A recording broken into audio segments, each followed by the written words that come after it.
Ya, untuk mengetahui terkait kasus penembakan istri tentara di Semarang, Jawa Tengah, kita sudah terhubung dengan Kapolrestabes Semarang dengan Kombes Pol Irwan Anwar. Selamat sore Bapak, ini sudah ada tersangka, sudah ada barang bukti.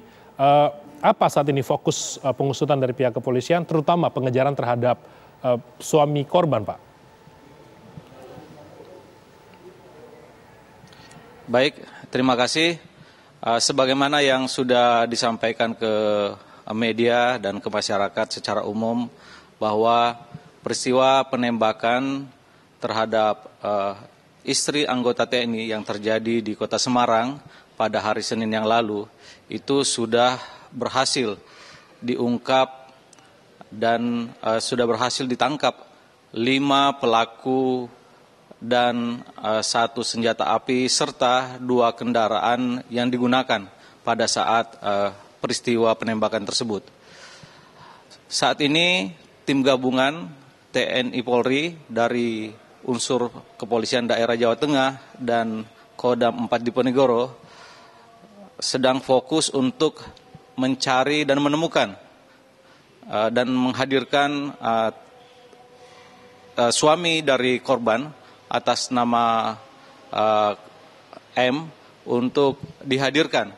Karena berdasarkan keterangan dari tersangka yang sudah ditangkap bahwa mereka melakukan penembakan tersebut atas perintah dari tersangka M atau dari suami dari korban itu sendiri. Demikian, Mas.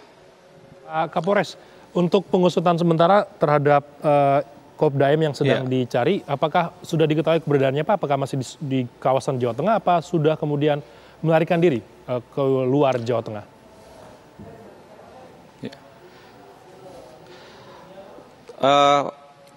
Pelaku atau tersangka M itu diketahui menghilang pasca kejadian hari pertama, hari Senin yang lalu, setelah kegiatan operasi pengangkatan proyektil di tubuh korban dilakukan. Dan dari hasil keterangan yang didapatkan dari para tersangka, dari hasil pemeriksaan bahwa mereka ini dibayar oleh tersangka M yang melarikan diri tersebut itu sebanyak 120 juta. Dan itu juga diserahkan sesaat setelah penembakan dilakukan. Jadi titiknya tidak jauh dari rumah sakit di mana istri atau korban itu dirawat. Demikian. Pak Kapolres, para pelaku ini apakah memang profesional atau amatir, dan dari mana Kopda M ini bisa mendapatkan akses untuk para eksekutor ini, Pak?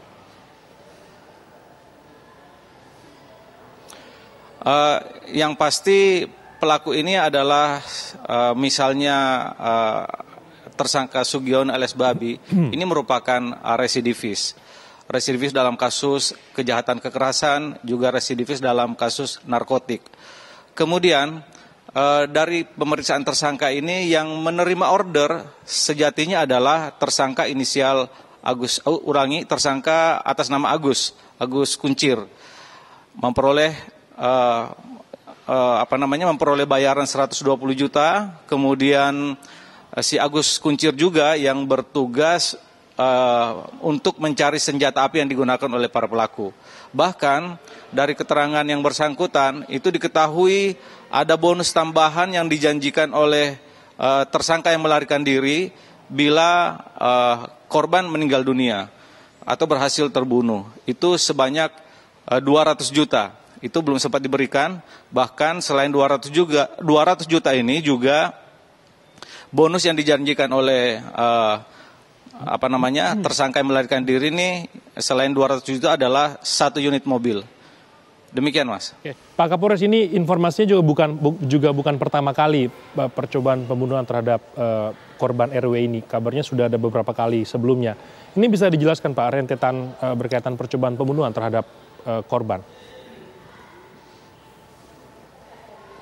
Iya, memang dari keterangan yang kami dapatkan sementara dari saksi dan dari para pelaku, ini peristiwa penembakan ini bukan percobaan pertama. Jadi sebelum peristiwa ini juga pernah didahului oleh upaya misalnya membunuh korban dengan berpura-pura menjadi pencuri atau maling yang masuk ke rumah korban. Ketika itu kebetulan korban belum tidur, sedang menyusui anaknya sehingga mengetahui ada orang yang masuk ke dalam rumahnya sehingga kemudian meneriakkan bahwa kemudian membuat si tersangka ini melarikan diri. Kemudian percobaan yang lain itu melalui upaya santet, juga sebelumnya juga melalui upaya memberikan racun kepada korban. Namun semua itu atas permintaan dari tersangka yang melarikan diri ini. Pak, untuk Kopda M, suami korban ini nanti akan disangkakan apa Pak untuk tindakan yang dilakukan? Kalau untuk 5 tersangka ini kan percobaan pembunuhan. Untuk suami korban ini apa Pak? Ya, ini kan baru keterangan sepihak daripada pelaku. Oleh karena itu tentu ini kita juga membutuhkan keterangan dari tersangka yang melarikan diri ini, apakah betul seperti informasi yang kami dapatkan, seperti penjelasan daripada pelaku ini. Nah, kalau itu betul maka terhadap tersangka yang melarikan diri ini akan dilakukan jeratan sebagai intellectual dader yang menyuruh melakukan. Tentu hukumannya akan jauh lebih berat dari para pelaku ini. Kemudian tentu ini juga akan menjadi bagian daripada proses penyidikan dalam hal pidana militer. Demikian, Mas. Terima kasih. Kombes Pol Irwan Anwar, Kapolrestabes Semarang, sudah bergabung memberikan informasinya kepada kami di Ragam Perkara sore hari ini. Terima kasih banyak, Bapak.